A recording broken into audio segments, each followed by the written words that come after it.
সরকারের পরামর্শ দিয়েছিলাম 3টে, 1 নম্বরে, বর্তমানে 4টে দাবি করছি।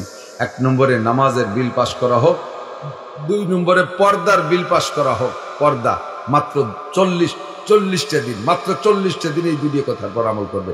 মাত্র 40 দিন সারা বাংলাদেশের সমস্ত নারী আর পুরুষ যদি 100% নামাজি হয়ে যায়, সাবালেগ নারী আর পুরুষ, আর 40 দিন যদি নারী আর পুরুষ 100% পর্দা করে, আল্লাহ পাকের ওয়াদা, লাফাতাহনা আলাইহিম বারাকাতিন মিনাস সামাই ওয়াল আরদ, আসমান থেকে রহমত, জমিন থেকে বরকত। বলেন, আসমান থেকে রহমত, জমিন থেকে বরকত।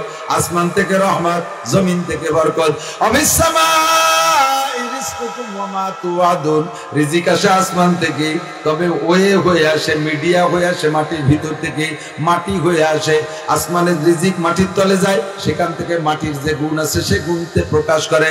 মাটির মধ্যে 2টা গুণ, 1 নম্বরে ভদ্রতা, 2 নম্বরে আমানত। দয়া যুবক আমার দিক, মাটির মধ্যে 2টা গুণ, 1 নম্বরে ভদ্রতা, 2 নম্বরে আমানতদারি।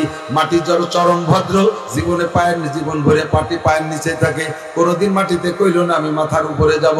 মাটির উপরে যত বোঝা উঠে দাও, কোনোদিন বিরক্ত বোধ করে না। মাটির সইষে চৌচির করে বেড়ায় দাও, কোনোদিন কয় না মিয়া নিজের গায়ে তো একটু নখেরা সহ্য হয় না, আমার লাঙ্গল দিয়ে এভাবে পাওয়ার টিলার ট্রাক্টর দিয়ে সইষে তো সাগা বাগা করে বেড়াইতেছো, তোমার গায়ে একটু নখেরা খেয়ে দেখো। এ কথা মাটিতে কোনোদিন বলে না। মাটি নম্র আর ভদ্র। 2 নম্বরে মাটির মধ্যে আমানতদারির গুণ আছে।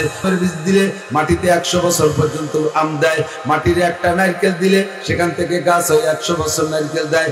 মাটিরে যা দেবেন সে খালি বাড়াইয়া দেয়। এই জন্য আল্লাহ পাক মাটির এই গুণের কারণেই আসমান থেকে মাটির মধ্যে রিজিক পাঠায়, আর সেখান থেকে সে রিজিক আমাদের জন্য আসে। আল্লাহ পাক ওয়ালাউ আন্না আহলাল কুরা আমানু ওয়াত্তাকাউ লাফাতাহনা আলাইহিম বারাকাতিন মিনাস সামাই ওয়াল আরদ, আমি আসমান থেকে রহমত আর জমিন থেকে বরকত পাঠাইয়া দেব। মাত্র 2টা গুণের উপরে বাংলাদেশের সমস্ত আপামার জনতা, নারী আর পুরুষ আমল করুক। সরকার বাধ্যতামূলক যদি আমল করাইতে পারে, একটা চিল্লা মারলে একটা চিল্লা, 40 দিনে 1 চিল্লা, 40-এর একটা বরকত আছে, 40-এর একটা বরকত আছে। যার কারণে তাবলীগের মধ্যে চিল্লা দেওয়ায়, হযরত নূহ আলাইহি, হযরত মুসা আলাইহিস সালাম চিল্লা দিয়েছেন, আমার নবী চিল্লা দিয়েছেন গারে হেরায়, হযরত আইয়ুব আলাইহিস, হযরত ইউনুস আলাইহিস সালাম মাছের পেটে 1 চিল্লা, সাগরের পাড়ে 1 চিল্লা, বাড়ি যাইতে আর 1 চিল্লা, এরকম করে নবীদেরকে দিয়ে আল্লাহ চিল্লা দিয়েছে। এই জন্য আমি দাবি করছি, গোটা বাংলাদেশের মুসলমান সাবালেগ নারী আর পুরুষকে দিয়ে সরকার মাত্র একটা চিল্লা দিয়াক। যার যার অবস্থানে থেকে চিল্লা দিতে বাইরে যা লাগবে না। নারীরা বাড়ি বসে চিল্লা দেবে, পুরুষরা কর্মস্থলে চিল্লা দেবে। চিল্লাটা হবে পর্দার চিল্লা, চিল্লাটা হবে নামাজের চিল্লা। বলেন, 1 নম্বরে নামাজের চিল্লা, 2 নম্বরে পর্দার চিল্লা।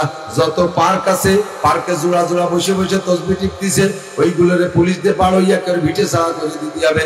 যত কক্সবাজার, কুয়াকাটা, সমুদ্র সৈকত, যে সমস্ত জায়গা আকামের আড্ডা, ওই জায়গার লোক পাঠাইয়া, পুলিশ পাঠাইয়া জায়গাটা খালি করে দিতে হবে, পিটাইয়া দাবলাইয়া বাড়ি পাঠাই দিতে হবে। 100 ভাগ পর্দা করান। গার্মেন্টসের মধ্যে পর্দা, স্কুলের মধ্যে পর্দা, কলেজের মধ্যে পর্দা, হাই স্কুলের মধ্যে পর্দা, অফিস আদালতে পর্দা, পুলিশ ডিপার্টমেন্টে পর্দা। নারী যে জায়গা আছে, পুরুষ যে জায়গা আছে, সব জায়গায় শতভাগ পর্দা বাস্তবায়ন করো। আল্লাহর রহমত যদি নাজিল না হয়, জীবনে কোনোদিন হজ করবো না। আল্লাহর রহমত যদি নাজিল না হয়, একেবারে 100 ভাগ গ্যারান্টিতে বললাম, জীবনে মাঠে মাইক ধরে হজ করতে আসবো না। আল্লাহকে গালি দিলে আপনি সহ্য করতে পারেন না, অথচ আপনি নামাজ পড়েন না। নবীকে গালি দিলে আপনি সহ্য করতে পারেন না, অথচ আপনি একটা সুন্নতের পর আমল করেন না।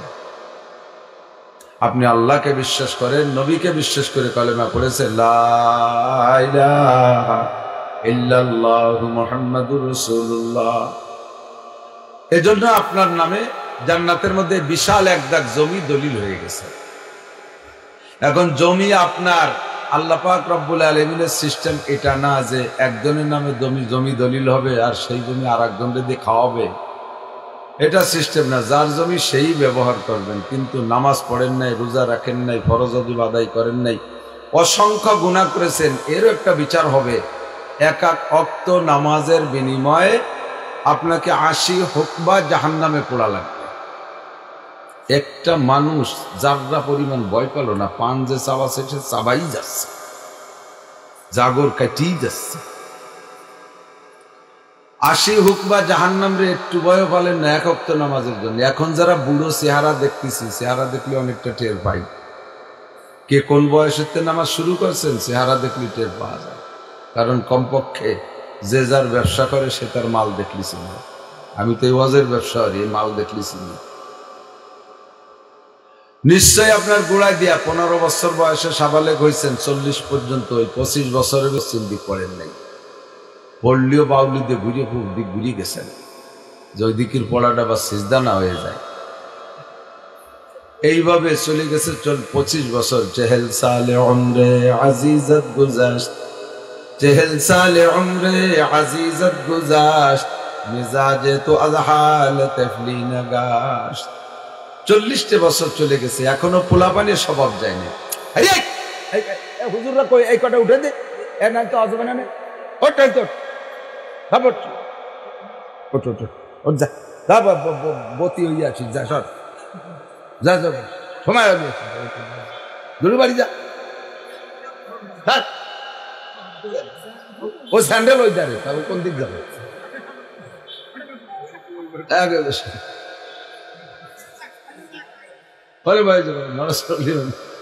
আপনার একটু আগে আসেন, একটু আগে আসেন। ওয়াজ কোনো বক্তা মুখস্থ করে আসে না, এখানে এসে বসার পরে আল্লাহর পক্ষ থেকে কথা আসে। পরিবেশ ভালো না হলে কথা আসে না। একটু আগে আসে, একটু আসে। তোরা রাগ করিস না, বড় হয়ে অশুনতে আসিস। বুঝারও বয়স হয়নি, শোনারও বয়স হয়নি। 40 বছর চলে গেছে পোলাপানের স্বভাবের ভিতরে। 40 বছর পর্যন্ত নামাজ পড়ে না, ঈদের দিনও নামাজ পড়ে না। এরকম ভালো ভালো দিনদার লোক আছে না? তাকে যদি শক্ত পিতালি করে যা কি আর শুনতে যাবো, খালি খেয়া পায়। এই জন্যই দিনদার করলাম আর কি। ঈদের দিন বলতে একটু সিমাই দিছে, পুরি দিয়ে দৈরে বোর নাক মুখ বেড়ে মারিয়ে দিছে। 5 কেজি সিমই চিনি আনছি, তোর বাপরে খাইছিস সিমই চিনি? হ্যাঁ, সিমইতে চিনি এনে যা নামাজি পাবো না। দৈবে এসে নামাজের পর উঠে গেছে। ওর বাপের জানাজার দিনও বাগানের মধ্যে দাঁড়ায় দাঁড়ায় উল্টো দিক ফিরিয়ে ফেঁকা ধরে বিড়ি খাইছে।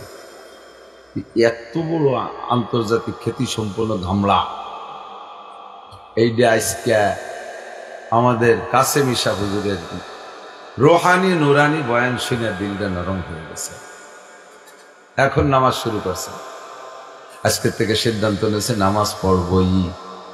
এক ওয়াক্ত নামাজের জন্য 80 হুকবা জাহান্নাম। 80 হুকবাই কয় বছর? 3 বছর। এক হুকবা সমান সমান 2,88,00,000 বছর। এক হুকবা সমান সমান 2,88,00,000 বছর। এর 80 দিয়ে গুণ দেন, 200 কোটি, আরো 30 কোটি, আরো 40 লক্ষ বছর। এক ওয়াক্ত নামাজের জন্য 230 কোটি 40 লক্ষ বছর জাহান্নামে পড়তে হবে হুজুর বলেছে। এতদিন মানি নাই, বিশ্বাস করি নাই। আল্লাহু আকবার। একে চশমে জাদান গাফেলা যা শাহ নাবাসি, শায়াদ কেনে গা কুনাদা গাহনাবাসি। মাইয়াহদিল্লাহু ফাহুয়াল মুহতাদ ওয়া মাইয়ুদলিল ফালান তাজিদ লাহু ওয়ালিয়াম মুরশিদা। সারা দুনিয়ার সমস্ত বক্তারা মিলে ঐক্য হয়ে আওয়াজ করে ওই লোকটারে বুঝাইতে পারবে না। আল্লাহ পাক যেদিন তারে বুঝ দেবে, ছোট্ট একটা কথা তার অন্তরের মধ্যে ঢুকে যাবে। জিন্দেগির অন্যায় স্টার্টিং বাম দিক থেকে ডান দিক ঘুরে চলে আসবে। এতদিন কত কথা শুনছে, কত বয়ান শুনছে, অন্তরে ঢোকে নাই। আজকের একটা কথা অন্তরে লাইগা গেছে।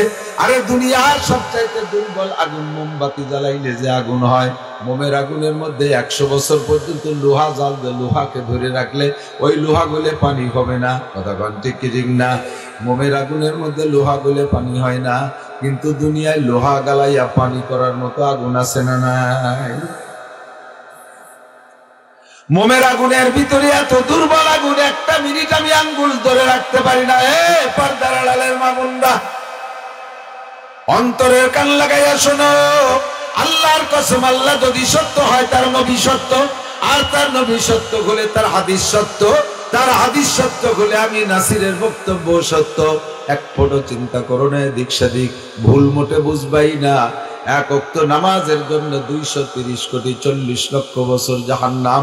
অন্তরটা এমন ভাবে কেঁপে উঠছে, সিদ্ধান্ত নিয়েছেন এখন থেকে বাকি জিন্দেগি নামাজ পড়বো। জিন্দেগির 40 বছর চলে গেছে, 15 বছর নাবালেগ। ওই সময় আপনার নামায় আমল নামা তৈরি হয় নাই, আপনার জন্য কোনো দপ্তর হয় নাই, আপনার জন্য কোনো অফিস আদালত মোহরি লেখক আসে নাই। 15 বছর নাবালেগ যা খুশি করছেন, কোনো সমস্যা নাই। কার গাছের বড়ই চুরিয়ে খাইছেন, কি দিয়ে কি করছেন, খেজুর পেড়িয়ে খাইছেন, রস চুরিয়ে পেড়িয়ে খেয়া টিলের মধ্যে মুতে থইছেন, ওগুলো 15 বছরের আগে সেগুলো খাতায় লেখে না। 15 বছরের পরের থেকে যা করা শুরু করছেন সেইগুলো লেখা শুরু হয়েছে। তাতে 25 বছর পর্যন্ত নামাজ পড়েন নাই, তাই লেখা হয়েছে। বছরে 2000 ওয়াক্তের মতো নামাজ আসে, বেতের ওয়াক্ত, বেতের নামাজকে আলাদা ওয়াক্ত ধইরা, তাতে প্রায় 2000 ওয়াক্ত নামাজ। 25 বছর 50,000 ওয়াক্ত নামাজ আপনি কাজা করেছেন। এক ওয়াক্তের বিনিময়ে যদি 230 কোটি 40 লক্ষ বছর জাহান্নাম হয়, বন্ধুরে 25,000 ওয়াক্ত নামাজ কাজা করেছেন, তাহলে কত বছর আপনি জাহান্নামে পড়বেন? আল্লাহর কসম পোড়া লাগবেই। ইয়া আস্তাগফিরুল্লাহ মাফ হয় না, শোনা জামনে আছো তা না, এই মাঝে মাঝে কই না জামনে আছো তা না। একজনে বসে বসে এই তাল রান্দা খাই না, আমাকে তাল রান্দা না তাল, এই তাল রান্দা পেরে পিড়ি ফেলে আঙ্গুল দিয়ে খোঁচাই খোঁচা খাচ্ছে। কুত্তো একটা জীব ব্যবহারে চাই দিছে, তো কুত্তরে বুঝতেছে কুত্তো জামনে আছে তা না, আমি হলো তাল খাচ্ছে। কুত্তো হয়তো মনে হতে পারে গুটু খাচ্ছে নাকি, তাই তারে বুঝতেছে জামনে আছে তা না, হলো তাল খাচ্ছে। আস্তাগফিরুল্লাহ, তোমার এই 50,000 ওয়াক্ত নামাজ মাফ হবে না, ভালো করে মনে রাখেন। হ্যাঁ, খেয়াল করে না, তওবায় সব গুনাহ মাফ হয়। তওবায় কি মাফ হয়? সব গুনাহ মাফ হয়। তওবায় শিরকি গুনাহ মাফ হয়ে যায়। তওবা ছাড়া শিরকি গুনাহ মাফ হয় না। তওবায় সগীরা কবিরা শিরকি বিদআতি কুফরি সব গুনাহ মাফ হয়ে যায়, কিন্তু তওবায় নামাজ মাফ হয় না, রোজা মাফ হয় না, হজ মাফ হয় না, যাকাত মাফ হয় না। যেগুলো জেনুইন ইবাদত, এগুলো না করলে কোনো গুনাহ হয় না, এগুলো না করলে গুনাহ হয় না। নামাজ না পড়লে গুনাহ হয় না। বুঝতে হবে, দিক থাকেন উল্টো পাল্টা যেন বুঝে যায় না। কালকে যে আবার বাগেরহাট ওই দরবার শরীফে যে কবেন মৌলানা নাসির সাহেব কইছে নামাজ না পড়লে গুনাহ হয় না। এই জন্যই তো এই জায়গা কাছাই দিয়ে বসে খালি জিকির করি, নামাজ না পড়লে গুনাহ হয় না। বোঝেন কি কই, একটু ভালো করে বোঝেন। নামাজ না পড়লে গুনাহ হয় না, রোজা না রাখলে গুনাহ হয় না। তাই হয় কি হয়, এর নামে নির্দিষ্ট শাস্তি বরাদ্দ আছে, এই শাস্তি হয়। নামাজ না পড়লে একটা গুনাহ হয় না, তবে এক ওয়াক্ত নামাজ না পড়লে 230 কোটি 40 লক্ষ বছর জাহান্নাম বরাদ্দ হয়। তওবা করলে জিনার গুনাহ মাফ। সারা জীবন জিনা করে আস্তাগফিরুল্লাহ করে ব্যাগটায় কান্দে দিয়েছেন, আল্লাহ বড় সরল পিরান মাফ করে দেয়। সারা জীবন বিড়ি খেয়ে মাপ চাইছেন, আস্তাগফিরুল্লাহ, সারা জীবনের বিড়ি বার আপনার মধুতে পরিণত হয়ে যায়। সারা জীবন মদ গাঁজা আবার খাইয়ে আপনি তওবা করছেন, জীবনে মদ গাঁজা খাইয়ে যত গুনাহ করছেন, তওবা করার সাথে সাথে সব গুনাহগুলো নেকি হয়ে যায়। কিন্তু জীবন ভরে নামাজ না পড়ে মরার আগে আস্তাগফিরুল্লাহ কইলে সব মাফ হবে, কিন্তু নামাজ মাফ হবে না। কয়টা তওবা হইলে লাভ হলো কি? তওবা করে লাভ হলো কি? তুমি যদি 60 বছর নামাজ না পড়ে তওবা হইলে আস্তাগফিরুল্লাহ করে ব্যস্ত দাও, তা আরবিটারে শীতকালে দিনে যে ঠান্ডা পানিতে অজু মানে কুড়া হয়ে গেছে মসজিদে জাতি যে, তা তারা ভরবে কি? তুমি তারা মরা লাগে আস্তাগফিরুল্লাহ পড়ে যেত, তো তোমার মধ্যে আর ভরা লাগের মধ্যে পার্থক্য কি থাকবে? ভালো করে বোঝেন। মাঝে মাঝে একটা গল্প বলি, যে বাস্তব গল্প। আমাদের ওই এলাকায় এক লোক একটু সুফি ক্লাসের দরবেশ, এই বড় যুব্য করে, সবসময় পাগড়ি পরে, বুতামও লাগায় না। আল্লাহ নবী যে বুতাম লাগাতেন না, প্লাস্টিকের বুতাম লাগাতেন না, হুজুর এই কাপড় দিয়ে গন্ডি বানাতো, উনিও তাই হবে। এত সুন্নতের পাবন্দি করে, একেবারে দস্তারখান মানে সব কিছু, বিড়ি খালিও দস্তারখানা মিশাই খায়, এত সুন্নতের। এই লোক এক ডাক্তারের কাছ থেকে 300 টাকার ওষুধ খাইছে। বুঝলেন, 300 টাকার ওষুধ খাইছে, খাইয়ে আইস দেয়, কাল দেয়, 3 দিন, 1 সপ্তাহ, 2 সপ্তাহ, 1 মাস, 2 মাস, জাতি 3 বছরের মধ্যে সে টাকা দেয় না। ডাক্তার ডেলি রাতে দেখাওয়ালি চায়। এর ভিতরে ওই লোক তবলিগে চলে গেছে 3 চিল্লায়, ওই সেই সুফি সব তবলিগে 3 চিল্লে দিয়ে শুনছে যে আল্লাহর হকে গুনাহ করলে, আল্লাহর হক নষ্ট করলে, তওবা করলে আল্লাহ মাফ করে দেয়, কিন্তু বান্দার হক আল্লাহ মাফ করে না। এইটা আল্লাহর দায়িত্ব না, এটা যার জায়গা তার থেকে সারিয়ে নিতে হবে। এই ওয়াজ শুনে ভয়তে ভয়তে বাড়ি আইসা এখন ওই ডাক্তারের কাছে 300 টাকার দিনা, এটা তো মনে রয়েছে। চিন্তা করতেছে যে টাকা তো দেব না, দেব তো না, দেবই না, ফাঁকে আবার সমাধান করব কিভাবে কি করা যায়। খুব তবলিগি যে একটু কথাবার্তা শিখেছে, আগের তো ভালো মানের বক্তা। আইসে ডাক্তার সাহেবের আগে নিজে একটু ঢালি দিচ্ছে, ডাক্তার সাহেব একই সমাজে চলাফেরা করি, উঠা বসা করি, হাট বাজার করছি, কত উলচুক হয়, কত কথাবার্তা, আপনি আমারে যত ক্ষতি করে থাকেন না কেন, যত ক্ষতি করে থাকেন সব আমি মাফ করে দিলাম। নিজের জায়গায় মাফ করে দেয়, তাহলে ডাক্তারের পর ভিড়ে মাফ করা অজীব হয়ে গেছে না? আমি যদি আপনার কাছে কোনোদিন কোনোভাবে কিছু পেয়ে থাকি, তাও আল্লাহর রাস্তায় মাফ করে দিলাম।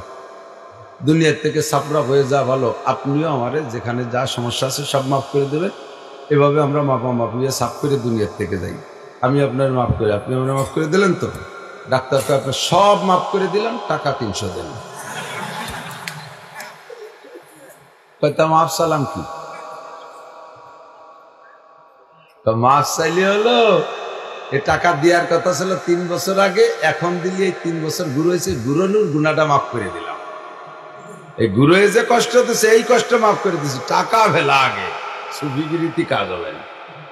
আল্লাহ কয় নামাজ পড়ার কথা ছিল 25 বছর আগে, পড়িস নাই, আজকে বলে দিছি যে 25 বছর আমার গুরু হয়েছিস, আস্তাগফিরুল্লাহ করলে এই গুল্লি মাফ করে দেবো। টাকা ফেলা, নামাজ ফেলা, রোজা ফেলা, কথা কি বুঝছেন? অন্যান্য যে গুনাহ আছে সব গুনাহ আস্তাগফিরুল্লাহ মাফ হবে, নামাজ, রোজা, হজ, যাকাত, ফরজ ইবাদত যেগুলো, এগুলো মাফ হবে না, কারণ এর নামে কোনো গুনাহ বরাদ্দ নাই। হজ না করলে 500 গুনাহ হয়, জাকাত না দিলে 2000 গুনাহ হয়, রোজা না রাখলে 50টা গুনাহ হয়, নামাজ না বলি 200 গুনাহ হয়। এ কোনোদিন কের কাছে শুনেন নেই, আমার বিশ্বাস আমি তো শুনি নেই, আমি কিতাবেও দেখিনি। তবে এদের প্রত্যেকের এগেনস্টে একটা শাস্তি বরাদ্দ আছে, এই শাস্তিটা হবে, এটা আস্তাগফিরুল্লাহ ক্ষমা হবে না। আস্তাগফিরুল্লাহ ক্ষমা হবে জোহরে পড়তে পারেন নাই, ধান কাটতে কাটতে আসরে যে পড়ছেন, এই যে যেটুকু অলসতা করছেন বা দুনিয়ার কাজের কারণে নামাজকে দেরি করে পড়ছেন, এটা অন্যায় করছেন না। নামাজকে পড়তে হবে অক্ত মতো, সে অক্ত মতো পড়েন নাই, যে অন্যায়। আসরের সময় পড়ে ব্যাগটায় কান দিয়ে দিয়েছেন, আল্লাহ তুমি তো জানো কিচেন বাজায় পাইনি, যে ধান কাটতে এলে দড়িয়ে যাচ্ছে, আকাশে কি মেঘ, জল সালিবেরা পাইয়ে পা আদান পড়ে যাবে না, এই জন্য ওই অতি যে নামাজটা সময় মতো পড়তে হবে, তুমি আজকের মতো মাফ করে দাও, সামনের তারে আকাম করবো না। আল্লাহ কাছে মাফ করে দিলাম। মাফ হবে ওইটুক পড়িয়ে দিতে হবে, পড়িয়ে দিতে হবে। কথা বলেন, লক্ষ লক্ষ অন্যায় যা করেছেন, এর বিনিময়ে সাজা শাস্তি খাটতে খাটতে খাটতে খাটতে অবশেষে সব বিচার হয়ে যাওয়ার পরে যখন আপনার অন্যায় সব সমাধান হয়ে যাবে, জাহান্নাম খাটতে খাটতে লাস্টে আপনার সেই কলেমা মনে আছে শুরুতে, ওই জমি কিনা রয়েছে না, ওই জমিতে যাবে কিনা, একদিন তো আপনি রয়েছেন জেলখানায়, জেলখানার জমি আন খাবে কেটা, আপনার জমি আপনিই খাবেন। জেল খাটি টেটে বেরোনোর পরে কলেমার বদৌলতে এবার আপনাকে জান্নাতে দেওয়া হবে। এই কলেমা এমনই কলেমা, এই কলেমা আল্লাহ তাআলা আমাদের এর নসিব করে, বলেন আমিন। তো এই জন্য আমি গ্যারান্টি দিয়ে বলছি, এখানে যারা কলেমা পড়া মুসলমান বসা আছেন, আল্লাহর কসম বেহেশতে যাবেনই যাবেন, কোনো সন্দেহ নেই। বলেন না সুবহানাল্লাহ? এই সুবহানাল্লাহ কি খালি ওই পেছতে নাকি ভাইরাল হয়নি? সুবহানাল্লাহ, সুবহানাল্লাহ কাল সকালে পড়বেন, এখনই পড়ে ফেলি একবার। ওই জান্নাতের মধ্যে একটা গাছ লাগানো হয়ে গেল, এখানে বসে সুবহানাল্লাহ কেমন হয়েছে, গাছ লাগানো। বিসমিল্লাহির রহমানির রহিম, একটা বিল্ডিং বানাই ফেলি। কুল হুয়াল্লাহু আহাদ আল্লাহুস সামাদ লাম ইয়ালিদ ওয়া লাম ইউলাদ ওয়া লাম ইয়াকুল লাহু কুফুয়ান আহাদ।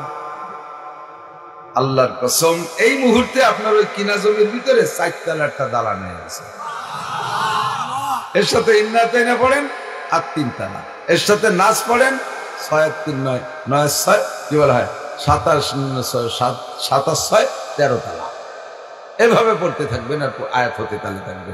আমি বলি নাই, ক্বালা রাসূলুল্লাহ সাল্লাল্লাহু আলাইহি ওয়াসাল্লাম ইয়াকালু লিসাহিবিল কুরআন ইকরা ওয়ারতাকি ওয়ারাতিল কামা কুনতা তুরাতিলু ফিদ দুনিয়া ফা ইন্না মানজিলাকা ইনদা আখিরাতিন তাকরাউহা। আলহামদুলিল্লাহ সূরা থেকে পড়তে থাকবেন, পড়তে থাকবেন, পড়তে থাকবেন, পড়তে পড়তে সূরা নাস শেষ করে ফেলবেন। মুখস্থ করা জরুরি না, মুখস্থ করা জরুরি না, দেখে দেখেও যদি আপনি তিলাওয়াত করেন, এক খতম কোরআন শরীফ পড়লে একজন আলেমকে আল্লাহ পাক জান্নাতের মধ্যে একটা দালান দিবে। আর আপনারা পাবলিকরা যদি কষ্ট করে এক খতম পড়েন, আপনাকে আল্লাহ তাআলা জান্নাতের মধ্যে 2টা দালান দেবে। আল্লাহ তাআলা এই জায়গাটা পার্সিয়ালিটি করে, হুজুররা পড়লি একটা দালান দেবে, আর আপনারা পাবলিকরা পড়লি 2টি দালান দেবে। একেবারে আল্লাহ তাআলার ওয়াদা। নবী পাক বলেছেন, কারণ হাফেজদের কোরআন শরীফ পড়তে গায়ে বাঁধে না, কষ্ট হয় না, আপনাদের পড়তে কষ্ট হয়। হাফেজরা 1 ঘন্টায় 3 পারা পড়ে, আর আপনারা 3 ঘন্টায় 1 পারা পড়ে। জি, এই জন্য বলবে যে পড়ার কারণে এক খতমের নাকি, আর ওই কষ্টের কারণে আর এক খতমের নাকি দিয়ে দুটো বিল্ডিং পেয়ে যাবে। আমরা এখানে বসে বসে বিল্ডিং বানাইয়া জান্নাতের মধ্যে পাঠাইব। কাজেই এটা জান্নাতের বাগান। হাদিসে আসছে আল্লাহ নবী বলেন, ইজা মারারতুম মিন রিয়াজিল জান্নাহ, তোমরা যখন জান্নাতের বাগানের পাশ দিয়ে হাঁটবা, ফারতাউ, ওখান থেকে কিছু ফল ফ্রুট ছিঁড়ে খাইও। এর মুখ বন্ধ হয়ে খালি খালি বিড়ি খাতে খাতে এক পাশে এটি চলে যেও না। জান্নাতের বাগান পাইছো, দেখবো যে ডালডুলি খাইতে ফল পাকা ধরে রয়েছে, অন্ত দূরে ছিঁড়ে নিয়ে যাইও। আটার সময় খাতে পারবো, বাড়ি যেও খাতে পারবা। সাহাবায়ে কেরাম হুজুর দুনিয়া আবার জান্নাতের বাগান কোন জায়গা? যে জায়গা হেলাকুজ জিকির, যে জায়গা আমার বড়ত্বের আলোচনা হয়, আমার নাম গুণকীর্তন করা হয়, ওইটার নামই জান্নাতের বাগান। ওখানের ফল কি? শরীয়তের যত বিধিবিধান বলবে এগুলোই ফল। দুটো একটা নিয়ে যাবা, কাজে লাগবে। একটা মাসালা শুনবা, তোমার আমল নামায় একেবারে বেরিয়া 60 বছর নফল নামাজ আর 60 বছর নফল রোজার সওয়াব লেখা হয়ে যাবে। শুধু নেকির কারখানা, এটা নেকির কারখানা। বসবেন আর নেকি পাবেন। তো আল্লাহ পাক রব্বুল আলামিন এতক্ষণ যা শোনার তৌফিক দিয়েছে, আমল করার তৌফিক দান করুক। সামনে আমি মাত্র 2-1টা কথা বলবো, বেশিক্ষণ বলবো না। অনেক কথা বললে মনে থাকে না, শুনতেই শুধু ভালো লাগে, লম্বা কোর্স হলে মনে থাকে না। এই জন্য হাতে গোনা কিছু কথা আল্লাহ পাক রব্বুল আলামিন আমাদের জন্য জীবন বিধান, সংবিধান হিসেবে একটা বই পাঠাইছে, যেই সংবিধান বইটার নাম আল কোরআন। কথা বলেন। জগৎ এ দুনিয়া কার? কুলিল্লাহুম্মা মালিকাল মুলক, আল্লাহ বলতে বলছেন, কুল, তুমি বলো, আল্লাহুম্মা, হে আল্লাহ, মালিকাল মুলক, তুমি জগতের মালিক, তুতিল মুলকা মান তাশা, চোখের সামনে দেখতেছি, যখন তুমি যাকে খুশি জগতের আধিপত্য দাও, ওয়া তানজিউল মুলকা মিম্মান তাশা, কোনো কিছু লাগে না, সামান্য ধাক্কা দিয়ে বড় বড় দলকে সরাই দিয়ে আবার ছোট দলকে তার মধ্যে নিয়মিত বাড়িয়ে বসাই দাও। তোমার কুদরতের কারিশমা বোঝা বড় কঠিন, ঠিক কি ঠিক না? জীবন বইয়ের কিস্সাগুলো কই মানুষ শোনে কিন্তু আমলে আনে না। আল্লাহ তাআলা ফিরিয়ে আবার নতুন করে চোখে আঙ্গুল দিয়ে দেখাই দিয়ে সিস্টেম অবলম্বন করছে। আল্লাহ তাআলা দেখাই দিচ্ছে জগতের মালিক কে? আল্লাহ, কেউ না। যদি বলে এটা আমার, ওটা আমার, এটা করেছি, ওটা করেছি, সেটা করেছি, সামনে আর একটা বার চান্স দেন, দেখেন কি করে ছেড়ে দেয়, খাল রাস্তা কেটে খাল বানা দেবো, মানুষকাল নৌকা বেয়ে বেড়াবেন, আসমান ভেঙ্গেল আর জমিনে নামাবো, লাঠির মধ্যে মুগুর ভরবো, দেখায় ছেড়ে দেবো, এই সমস্ত কবা আল্লাহকে ঘেটি ধরে সরাই দেবো, দেখবো খেলা কারে। ঠিক না? পারে কে? পারে কে? আগে পুরন পুরন কিস্সা কইতাম, সাহাবাগে যুগে এই হতো, নবীকে যুগে এই হতো, অমুক যুগে এই হতো, শুনি কি কবে কি হতো দেহিনে খালি টুয়োটা একটা পুরন কিস্সা পায়। আল্লাহ কায় আর পুরন কিস্সা শোনা লাগবে না, নগদ চোখের সামনে কিস্সা তৈরি হবে। ঠিক না? পারে কি পারে না? আল্লাহ মালিকাল মুলক, জগতের মালিক কে? কাজী ইনিল হুকমু ইল্লা লিল্লাহ, এ জগতে হুকুমত চলবে কার? সংবিধান কার? আমি সব দলরে পরামর্শ দিছি, সব দলরে, আমাদের মৌলবীদের কথা তো পাত্তা দেয় না, সময় মতো কাজে লাগে, তারপরে আফসোস করলে কাজ হবে না। আমি বহুবার বলেছি, যারাই যখন ক্ষমতায়, বিএনপির আমলে, ইরশাদের আমলে তোয়াজ করা শুরু করছি, সেই সময়তে বলতে আসতেছি, একেবারে বয়স্ক অভিনয় ভালোই বুড়ো হয়েছি, সেই আমলের থেকে যে যখন দাড়ি সব উঠে সে গজায় শেষ হয় নাই, সেই সময় থেকে আল্লাহ মাঠে নিয়েছে, মুরব্বীরা সাথে সাথে করে নিয়ে ঘুরেছে, এতটুক বুদ্ধি ছিল সে সময়। সেই থেকে বলে আসছি, মাত্র 2-3টে কথাকে বাস্তবায়ন করেন, দেশে কেউ আপনাদের এগেনস্টে যাবে না, কেউ যাবে না। আমরা বক্তারা আপনাদের পক্ষে ভোট কালেকশন করে দেব। বিএনপিরও কইছি, আওয়ামী লীগেরও কইছি, এরশাদ সাহেবের শেষ দিক দিয়েও কইছি, দোস্ত কেউ কথা কাজে লাগাইনি। এখন যখন ধরা পড়ে গেছে, না চলে গেছে কথা, জ্ঞান আসছে, ঠিকই তো কথা, তো জ্ঞানালি কাজ হবে না। 2-3টে দাবি, বেশি কই নেই, 13 দফা 14 দফা 7 দফা 9 দফা না, মাত্র দাবি করেছিলাম জাতীয় সংসদ থেকে নামাজটাকে বিল আকারে পাশ করে বাধ্যতামূলক জনগণের কাছ থেকে নামাজ আদায় করে নেন, দেখবেন আপনাদের বিপক্ষে কেউ দাঁড়াবে না। কথা বলেন ঠিক কি ঠিক না? এ ডক্টর ইউনূসও যদি নামাজকে বিল আকারে পাশ করে নেয়, নামাজকে সংবিধানের ভিতরে নিয়ে আসে যে মুসলমান সাবালেগ নারী আর পুরুষ নামাজ পড়তে হবে, সারা দেশ থেকে আন্দোলন, সারা দেশ থেকে স্লোগান উঠবে যে ডক্টর ইউনূসই আমাদের দেশে যতদিন বেঁচে থাকে রাষ্ট্র ক্ষমতায় থাকবে, আর কোন নির্বাচিত সরকার আমার দরকার নেই, সির্ফ নামাজের কথাটা খালি বললে হয়। কথা কোন ঠিক না? সমস্ত আপামর জনতা মুসলমান এবার এ কথায় একমত থাকবে, নামাজ যে না পড়ে সেও ঠিক প্রতিবাদ। মুসলমানের সন্তান নামাজ পড়তে চায়, নফসের ধাক্কায় পারে না, কিন্তু পিছনে যদি পুলিশের ধাক্কা থাকে তাহলে নফসের ধাক্কা হারিয়ে যাবে। ঠিক না? সারা বাংলাদেশের ভিতরে গোটা 10-12 পাঙ্কু ফুলা পান্ডে গাছতলা দাঁড়াইয়া হাসাই তুলে যদি গোটা 5-7 করে বাড়ি দিয়ে দেয় আর ওর গেদে শিকার নিয়ে যায় কি জন্য বাড়ি খাচ্ছিস স্যার নামাজ পড়ি নেই, এইটা যদি টিভি টেলিভিশন ইউটিউব ফেসবুকে যদি ভাইরাল হয়ে যায় তাহলে এদেশে কোনো বেনামাজি যুবক থাকবে, আজান হলি থাকবে কেউ বাইরে, ওই সাথে সাথে হিন্দু মসজিদে দিয়ে দেবে। আল্লাহ এক সাইটি বাড়ি হচ্ছে, এক সাইটি বাড়ি হচ্ছে, ছাড়তেছে না। এমন খেলা মারির নাম জহরকা ভূত পলায় তার বারে সব পাগল সুদা হয়ে যায় দুলার সামনে, লাখ লাখ মানুষের বেরোনো লাগবে না। কিয়ামতের ময়দানে আল্লাহ তাআলা দাবি করবে, এই পুরো রাষ্ট্র কথা বলেন না, রাষ্ট্রপ্রধান তুমি তোমার জনগণকে দিয়ে নামাজ পড়াও নাই কেন? এই সবাইকে নামাজের কথা নামাজ পড়াও নাই কেন? মসজিদে কেন আনো নাই? তখন এই রাজা বাচ্চারা বলবে আল্লাহ এইটা কি একটা উপযুক্ত প্রশ্ন করলে, তুমি এত বড় আল্লাহ এইরকম একটা টুকিটা কি প্রশ্ন করো তো বুঝি উঠতে পারবে, এটা অবান্তর প্রশ্ন। আল্লাহকে কি অবান্তর কয় যে বাংলাদেশে 18 কোটি মানুষ, 16 কোটি ধরেন মুসলমান, কোন সুন্দরবন আগান বাগান জঙ্গল মঙ্গল কিডা কোন জায়গায় ইন্ডাস্ট্রিজ কলকারখানার ভিতর দিয়ে কোনে চাকরি আরে আমি এ তালাশ করে কিভাবে মসজিদে আনবো? আল্লাহ কয় নেকা সাজলি কাজ হবে না, করোনা নামক জুজুবুলির ভয় দিয়ে আমার মসজিদের পাকা মুসল্লিগুলোরে বড় বড় বের করে দিছিস। তো যারা মসজিদ খালি করতে পারে তারা ভর্তিও পারে, কথা কন না কেন? আমার মসজিদ ছিল ভরা, তুই কেন মসজিদের খালি করলি? বরঞ্চ করোনার ভয়তে প্রথম চান্সে মুসল্লি বেরিয়ে গেছিল, কিন্তু মসজিদে সবাই নামাজ পড়তো ভয়তে সবাই না।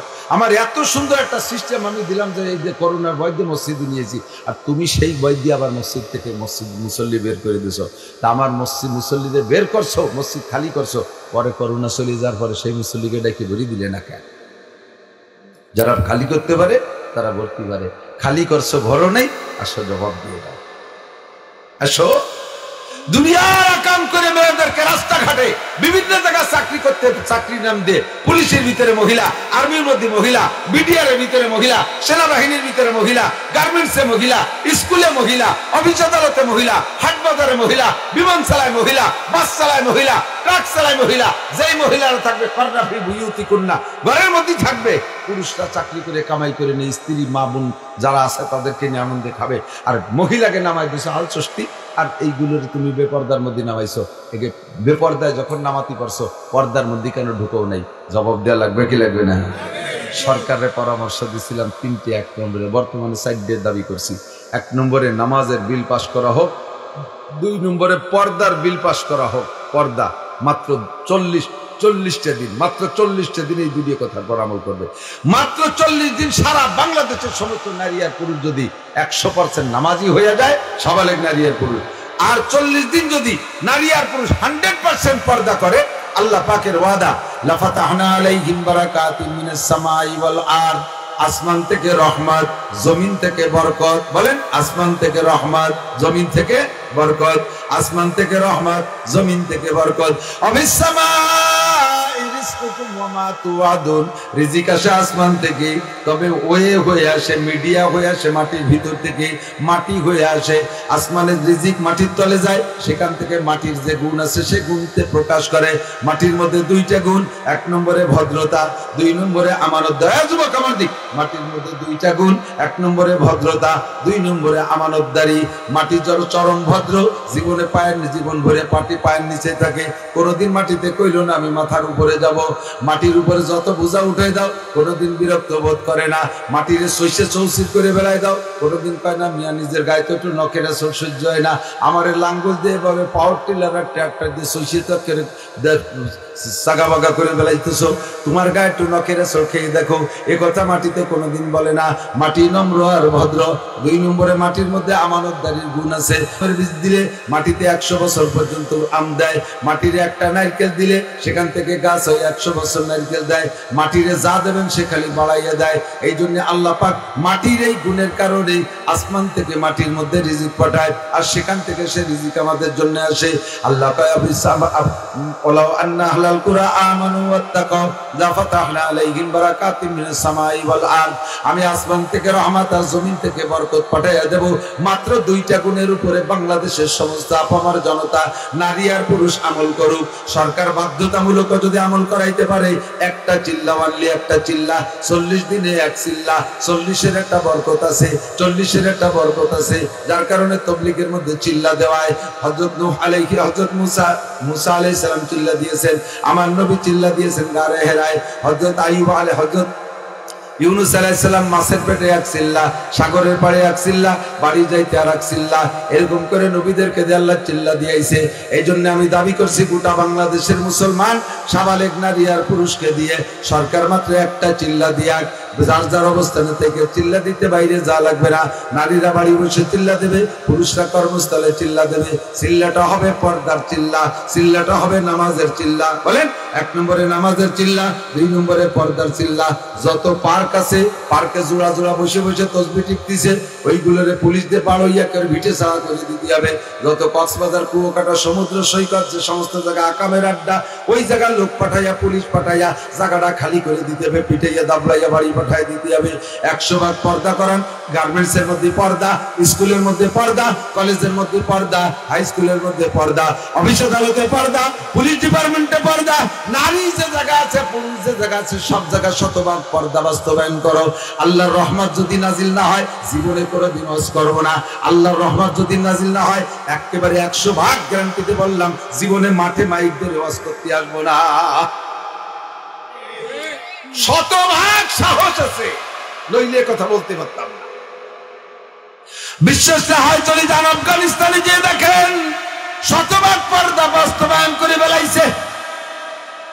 দাড়ি রাখবা তো মেসি মার্কা দাড়িতে কাম হবে না। মেসি মার্কা দাড়ি তো মেসি, মেসি বেলে মেসি। এহুদি মার্কা দাড়ি একটু একটু খাইজনে খাইজনে বগলও যাটুক, দাড়িও চাটুক, বরঞ্চ বগল আরো দাড়িচ্ছে বড়। এই সাইজের দাড়ি আফগানিস্তানে চলবে না। নারী পুরুষ এক জায়গায় যৌথ চাকরি, যৌথ লেখাপড়া চলবে না, সহশিক্ষা বন্ধ। 100 ভাগ পর্দা, 100 ভাগ নামাজ। ও জায়গা করে আহলে হাদিসের খানা নাই, ও জায়গা কাদিয়ানীদের স্থান নাই, ও জায়গা তবলিগের অন্য কোন যত শাখা আছে, কোন শাখার কোনো পাত্তা নাই, সবগুলোকে এক করে ফেলাইছে দোস্ত। আল্লাহর রহমতে সে জায়গা বরকত কিভাবে নাজিল হইছে। আজ থেকে 3 বছর আগে যখন রাশিয়া আমেরিকানরা ক্ষমতা চালাইতো, ওই সময় ডালিম গাছে যে ডালিম হইতো, গোলা বারুদ আর বোমার কারণে মাটি এমন অনুর্বর হয়ে গেছে। আল্লাহু আকবার। ডালিম সাইজে ছোট ছোট হয়ে গেছে। গয়া পেয়ারা আছে না, গয়া গয়া পেয়ারা তো বড়টা, গয়া হলো ছোটটা, গ্রামও কয় গয়া। এই ছোট 4-5টা 6টা লাগতো 1 কেজি আনার হইতে, 1 কেজি আনার হইতে লাগতো 4-5টা, 6টা আনার।